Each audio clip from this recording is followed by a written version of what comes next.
Georgescu are cuvântul. Hristos a înviat. Dragii mei, tăcerea, așa cum știți, este plină de cuvinte care mocnesc în suflet și în gânduri. Dar tăcerea este uneori necesară. Așa că am tăcut. Am tăcut pentru că am vrut să ascult și pentru că mai presus de orice am vrut să vă ascult. Dar în loc să vă aud pe voi, am auzit din nou doar zgomotul celor care răgnesc spre noi. Se aud doar strigătele nesăbuite ale acelorași indivizi autointitulate elite care ne amenință, că ne dau ordine, că ne condiționează viața gândindu-se în continuare doar la bunăstarea vieților.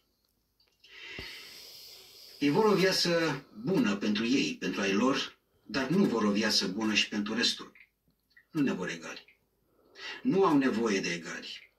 De fapt, totul este inegal în aceste momente. Dacă ar exista echilibru, atunci ciocoi nu și-ar mai permite să ne dea ordine de pe tronul lor fals și profund nemeritat.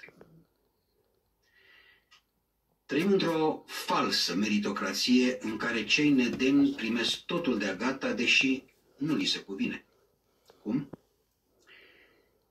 Pentru că provin dintr-un sistem bolnav de putere și de control, în care au fost crescuți și pregătiți doar să rănească și să umilească un popor măreț, care merită mai mult și mai bine decât pot ei să ofere prin viclenia lor.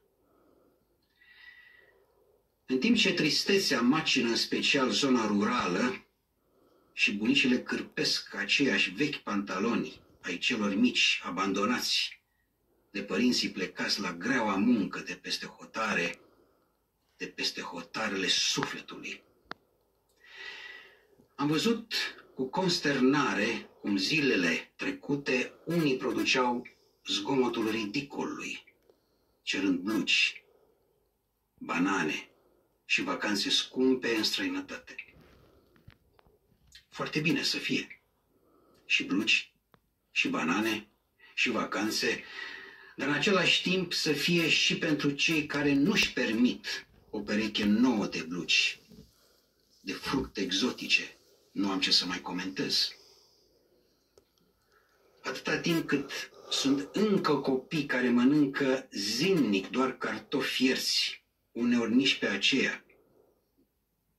Iar în ceea ce privește vacanțele, înainte de ele să putem asigura drumul spre școală al copiilor care încă merg pe jos kilometri întregi și a căror singură vacanță este cea din imaginație, cea în care ei ajung doar cu ajutorul cărților de povești. Nu mai vorbesc de toaleta din curte, frigul din clasă și nepăsarea sistemului față de educația lor. Și a țării întregi, de fapt. Totul este trist și inegal, iar asta nu este demn pentru poporul nostru. Noi românii suntem mai buni de atât, suntem mai empatici de atât, suntem mai inteligenți decât vrea sistemul să credem. E nevoie și creștinește să fim unii pentru alții gândindu-ne la toți, nu doar la noi. Să ne întoarcem și să ne amintim cum am fost educați în sânul familiei. Să-L iubim și să ne închinăm lui Dumnezeu. Să ne iubim și să ne respectăm frații, părinții, bunicii, vecinii, dascălii.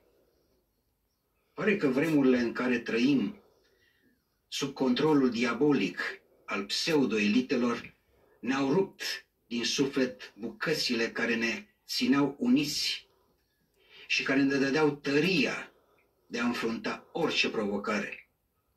Tocmai de aceea, în aceste vremuri de cernere, avem obligația de a ne deschide ochii cu atenție, de a distinge între adevăr și falsitate, între bine și rău. Stăpânii sunt speriați acum pentru că sclavii își cer libertatea. De mai bine de 8 luni de zile, Pleava cere drepturi, cere normalitate, cere respect. Și atunci ce face sistemul viclean? Fiecare cerință de normalitate este înnăbușită prin cenzură, prin abuzuri, prin manipulare, prin falsuri, dezinformare, amenințare, intimidare, iar uneori și prin forță.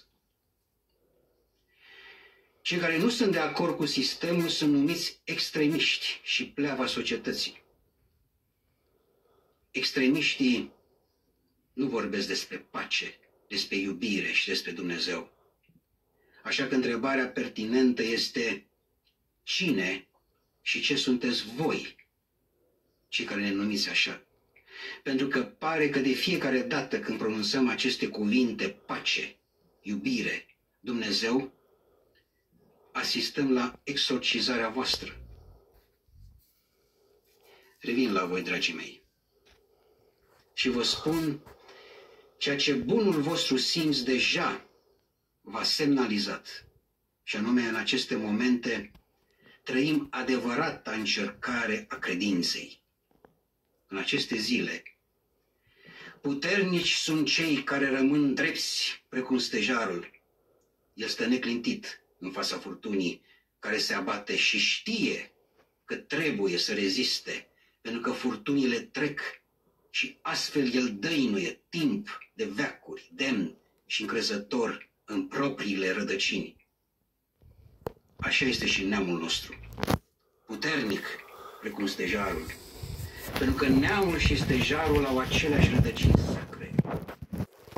Ele ne țin legați pentru totdeauna de pământul pe care îl slujim, singurul care merită slujit. Nu oamenii trebuie slujiți, ci pământul nostru sfânt.